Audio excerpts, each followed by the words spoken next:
basically just your general old baby back slab of ribs. I have gently rubbed it with some Worcestershire sauce. I'm only rubbing it with that to bind the next mixed rub that I make with it. And these should be really excellent. I'm doing them in the stove, in the oven, and I'll show you the finished product after I'm done. Okay, just for expediency, I'm showing you the rib rub that I made with a combination of all these ingredients.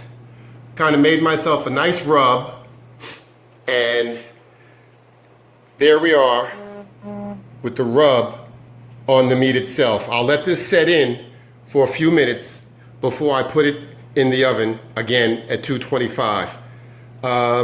Jay, I know you're saying I should let this seasoning marinate on the ribs for a long time. I'm trying a different technique today, and I'm going to just let it rest for about 10-15 minutes, and then I'll put it in the oven at low temp. And we'll check back with you guys when it's done. Later, after I have them cooking on that low temperature for about 3.5 hours, I will take them out, uncover them, because I'm going to put them in foil, as I'm going to show everybody, and I will then moisten them with a 50-50 mixture of apple cider vinegar and apple juice. I'll make a nice little spray and moisten them.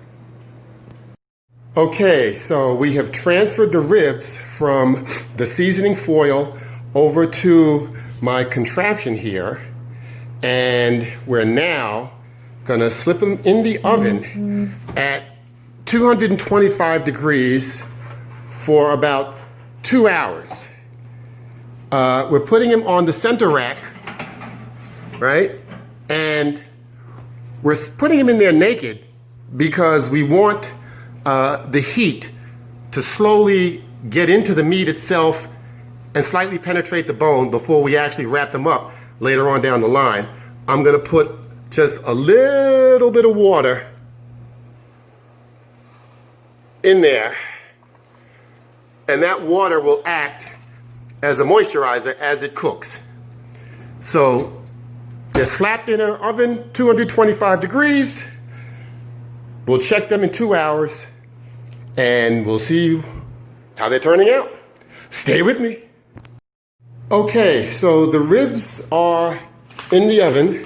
We just put them in, and while we're letting them slow cook for about 2 hours naked before we even begin the wrapping phase in the foil, I am now going to, in my little spray bottle here, mix my 50-50 mixture of apple cider vinegar and apple juice somewhere down the line 2 or 3 hours later to spray them to moisten them more. So I'm going to make my mixture and put it in this little spray bottle.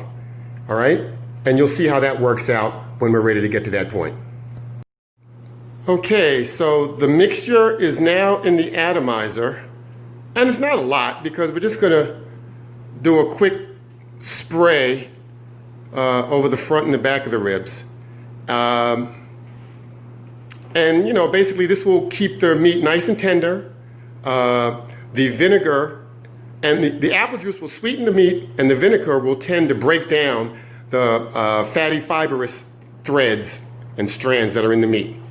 All right, so we're going to sit back now and just chill out, wait 2 hours, and we'll go from there. Okay, so we're back at the apartment, and apparently the ribs just look splendid. And they smell great. So I've noticed that the water, coming along really nice, the water has pretty much evaporated. So I'm going to go ahead and put a little bit more in, again, just to keep the moisture cooking throughout the slow cooking process. Okay, so now it's time, it's 2 hours later, it's time to check our ribs and to see exactly where we're at. And oh yes, look at that, it's very, very nice. But we can see, yeah, see the pullback on the bone a little bit? That's what we're looking for. And then we basically,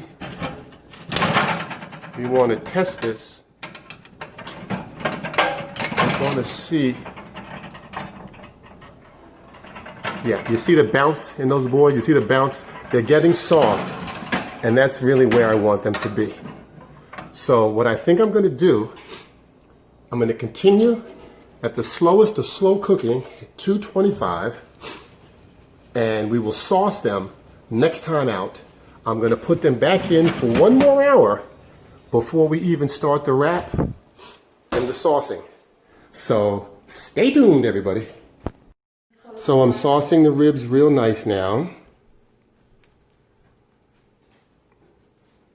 And this is going to be the first saucing of them, because we're going to wrap it up in the foil after this and put it back in the oven for a little bit longer. So I'm saucing it, and again, I will be back when I'm about to wrap it in foil. Okay, so our ribs are nice and sauced, and we're about to wrap them up nicely and put them back in to our slow, low fire oven. Now, when you sauce these ribs, you only want to sauce the top side. You don't need to sauce the bottom side at this point.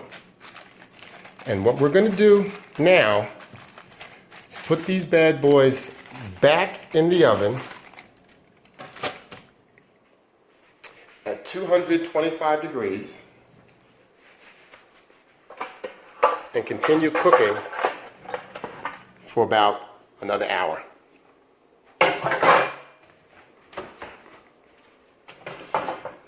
You can see the sauce, or the moisture I had put into the bottom of the reservoir, is crusty and dry because the majority of it got into the meat, and what didn't get in just dried over. So they go back in the oven for about 1 more hour before we take them out and let them continue cooking without the foil on them. Broccoli is cut and about to be washed and then into the steamer. Broccoli washed and cut up, put into the pot, ready for steaming. Got my baked potato wrapping up to go into an oven at about 400 degrees to cook pretty fast, catch up with everything else. We'll be taking out the ribs in a few minutes, and we'll see what we got. Actually, I've just had a brilliant idea. I've quartered some oranges, and I'm gonna use some nice fresh orange juice to moisturize the ribs instead of water. That orange juice will also act as a citrus agent, which will further break down the meat. And I'm going to get really stupid nice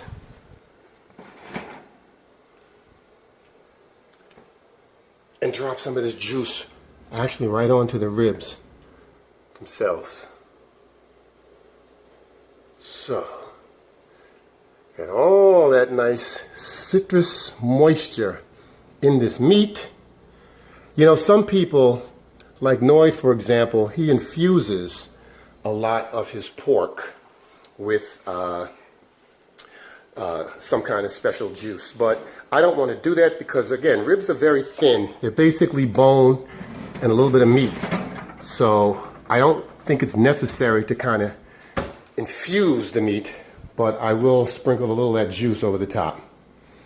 Okay, and I'll enjoy one of these oranges for myself. Fresh broccoli and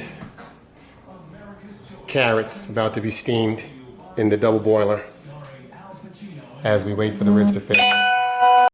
Okay, ladies and germs, we're down to the final video, and this is going to determine these beautifully juicy, juicy ribs. And boy, they came out just splendid. Look at that. Look at the juice. Look at the juice in this bad boy. Look at that. Look at that. That is splendid. Thermometer registers at 150.3. Ribs are good to go. We'll set them here to rest for a quick minute. I'm going to take a good bite of this. Look at those ribs. Look at the juice. Look at the juice. Ah! Okay. Here it goes. You won't see me bite it because the camera's turned around, but I'll let you know. Quick, fast, in a hurry.